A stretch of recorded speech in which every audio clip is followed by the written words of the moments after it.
Oke, Assalamualaikum warahmatullahi wabarakatuh. Yang terhormat Bapak Muhammad Anwar Fatoni LC selaku dosen pembimbing pada mata kuliah Ekonomi Mikro Islam dan teman-teman sekalian yang saya banggakan.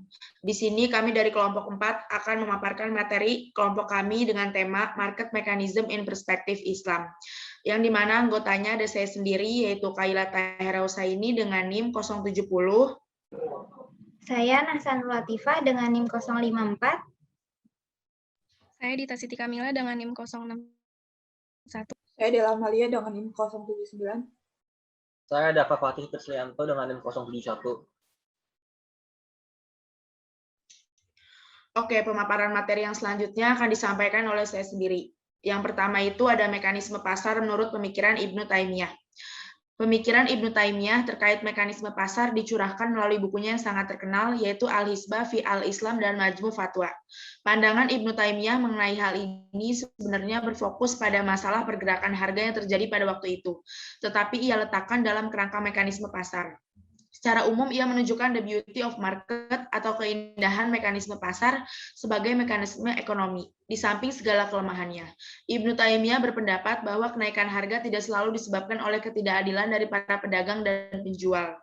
Sebagaimana banyak dipahami orang pada waktu itu, ia menunjukkan bahwa harga merupakan hasil interaksi hukum permintaan penawaran yang berbentuk karena berbagai faktor yang kompleks. Dalam kitab fatwanya, Ibnu Taimiyah juga memberikan penjelasan yang lebih terperinci tentang beberapa faktor yang mempengaruhi permintaan dan kemudian di tingkat harga. Beberapa faktor tersebut menurut Ibnu Taimiyah adalah sebagai berikut. Yang pertama itu ada keinginan orang atau al-raghbah terhadap barang sering berbeda-beda. Yang kedua itu ada jumlah orang yang meminta atau tulab juga mempengaruhi barang-barang selain besar dan kecilnya permintaan.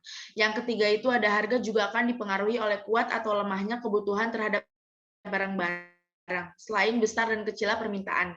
Yang keempat itu ada harga juga akan bervariasi menurut kualitas pembeli barang tersebut atau biasa disebut al-mu'awid. Yang kelima itu ada tingkat harga juga dipengaruhi oleh jenis atau uang pembayaran yang digunakan dalam transaksi jual beli. Yang keenam itu ada tujuan dari suatu transaksi harus menguntungkan penjual dan pembeli. Yang ketujuh itu ada kasus yang sama dapat diterapkan kepada orang yang menyewakan suatu barang. Kemungkinan ia berada pada posisi sedemikian rupa sehingga penyewa dapat memperoleh manfaat dengan tanpa atau tambahan biaya apapun. Next.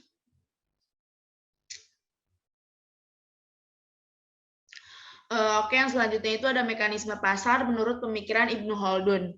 Pemikiran Ibnu Khaldun tentang pasar termuat dalam buku Al-Muqaddimah. Menurut Ibnu Khaldun, ia membagi barang-barang menjadi dua kategori, yaitu barang pokok dan barang-barang mewah.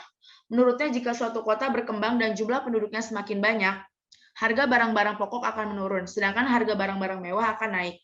Hal ini disebabkan oleh meningkatnya penawaran barang pangan dan barang pokok. Lainnya sebab barang ini sangat penting dan dibutuhkan oleh setiap orang sehingga pengadaannya akan diprioritaskan. Adapun harga barang mewah akan naik sejalan dengan meningkatnya gaya hidup yang mengakibatkan peningkatan permintaan barang mewah. Ibnu Khaldun juga menjelaskan pengaruh permintaan dan penawaran terhadap tingkat harga. Secara lebih rinci, ia menjelaskan pengaruh persaingan di antara para konsumen dan meningkatkan biaya-biaya akibat perpajakan dan pungutan lain terhadap tingkat harga. Ibnu Khaldun sangat menghargai harga yang terjadi dalam pasar bebas, tetapi ia tidak mengajukan saran-saran kebijakan pemerintah untuk mengelola harga. Ia lebih banyak memfokuskan pada faktor-faktor yang mempengaruhi harga. Hal ini berbeda dengan Ibnu Taimiyah yang dengan tegas menentang intervensi pemerintah selama pasar berjalan bebas dan normal. Next akan dibacakan oleh Nasa. Yang kedua, intervensi pasar dan harga. Intervensi pasar adalah campur tangan pemerintah dalam mengatur ekonomi pasar yang bertujuan untuk menjaga kestabilan.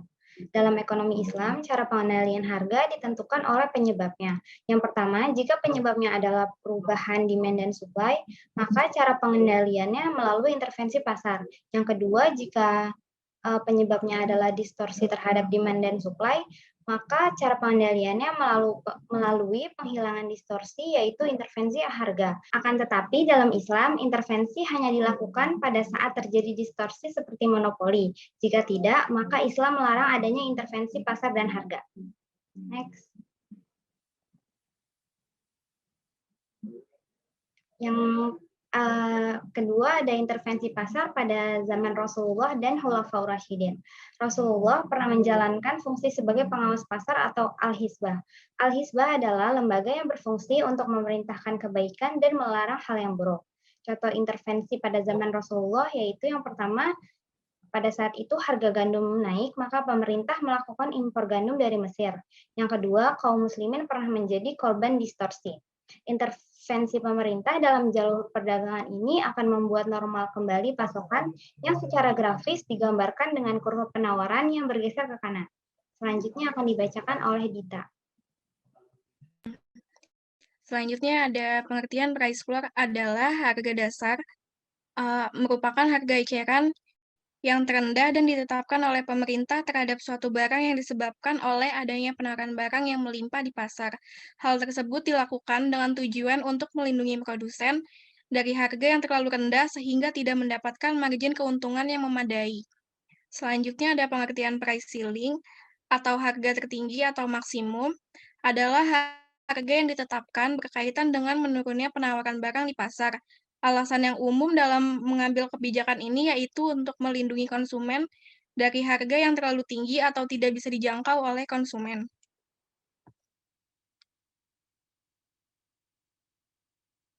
Selanjutnya, price floor dapat menyebabkan surplus karena price floor adalah kebijakan menentukan harga di atas harga pasar, sehingga produsen akan menjual lebih banyak barang tetapi permintaan akan turun karena harga yang lebih tinggi dari harga pasar, maka akan terjadi selisih antara barang yang disuplai dengan konsumsi di masyarakat. Selisih inilah yang disebut dengan surplus supply.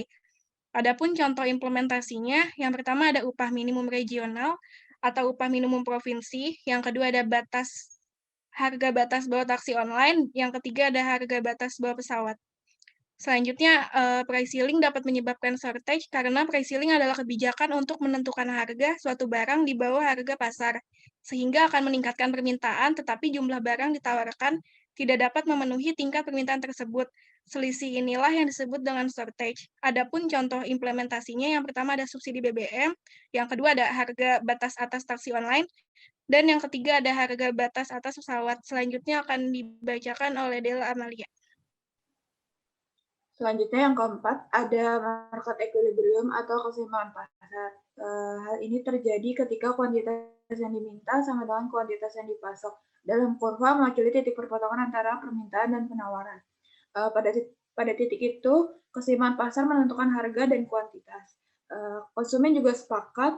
Kenapa sepakat? Karena di titik itu konsumen memperoleh kuantitas barang pada harga di mana mereka bersedia dan mampu untuk membayar, dan produsen menawarkan kuantitas di harga di mana mereka bersedia dan mampu untuk menerima. Next. Kemudian bisa dilihat kurvanya. Cara menentukan keseimbangan melihat perpotongan kurva permintaan dan penawaran. Kemudian ketika terjadi pasar mencapai keseimbangan, tidak ada kecenderungan untuk berubah. Jika ada ketidakseimbangan, mekanisme pasar akan menggerakkan permintaan dan penawaran menuju keseimbangan baru. Kemudian, adapun cara menghitung titik keseimbangan QD sama dengan QS. Selanjutnya akan dibahas oleh Dava.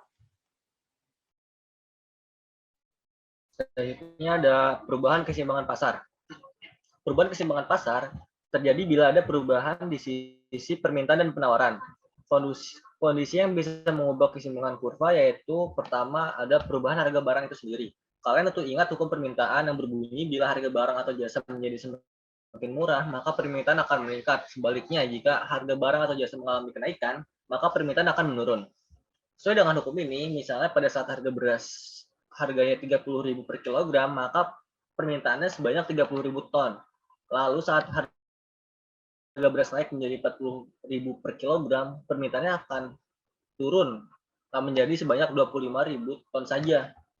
Dari contoh di atas, jika kamu memasukkannya ke dalam kurva, maka akan terjadi pergerakan pada kurva permintaan. Yang kedua, ada perubahan faktor ceteris paribus atau faktor tetap, misalnya pendapatan, harga barang yang terkait, dan lain-lain. Di sisi lain, perubahan dapat juga terjadi pada faktor lain selain barang itu sendiri, misalnya pendapatan. Saat pendapatan seseorang karyawan perusahaan adalah sebesar 5 juta per bulan, keluarganya dapat mengkonsumsi 8 kg daging sapi setiap bulannya dengan harga 75.000 per kilogram. Saat pendapatannya bertambah menjadi 7 juta per bulan, keluarganya mengkonsumsi daging sapi berkualitas sama dengan harga yang sama pula, namun jumlahnya bertambah menjadi 12 kg per bulan. Jika kasus di atas dimasukkan ke dalam kurva, maka yang terjadi adalah pergeseran pada kurva permintaan. Semisal pendapatan menurun, maka kurva akan bergeser ke arah kiri, dan sebaliknya. Serupa dengan perubahan pada permintaan, perubahan penawaran juga dapat disebabkan oleh dua hal yang sama. Dengan perubahan harga barang itu sendiri menyebabkan pergerakan kurva penawaran dan perubahan faktor ceteris paribus. Misalnya teknik produksi, biaya produksi, harga barang yang terkait, dan lain-lain, menyebabkan pergeseran kurva penawaran. Namun, perlu diingat bahwa hukum penawaran berbanding terbalik dengan hukum permintaan. Maka, kurvanya pun pasti ada dalam arah yang berbeda dan menghasilkan bentuk yang berbeda pula. Next. Selanjutnya, pergeseran dan pergerakan kurva.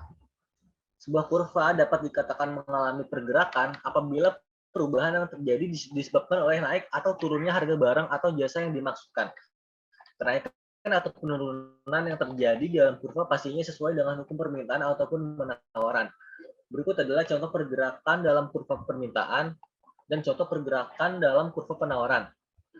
Dari kedua contoh tersebut, kamu dapat melihat bahwa pergerakan berarti harga yang berubah mengakibatkan juga permintaan atau penawaran turut berubah. Sementara itu, sebuah kurva dapat dikatakan mengalami pergeseran apabila perubahan yang terjadi disebabkan oleh perubahan ceteris paribus dan bahan harga barang atau jasa yang dimaksud. Berikut adalah contoh pergeseran dalam kurva permintaan dan contoh pergeseran dalam kurva penawaran.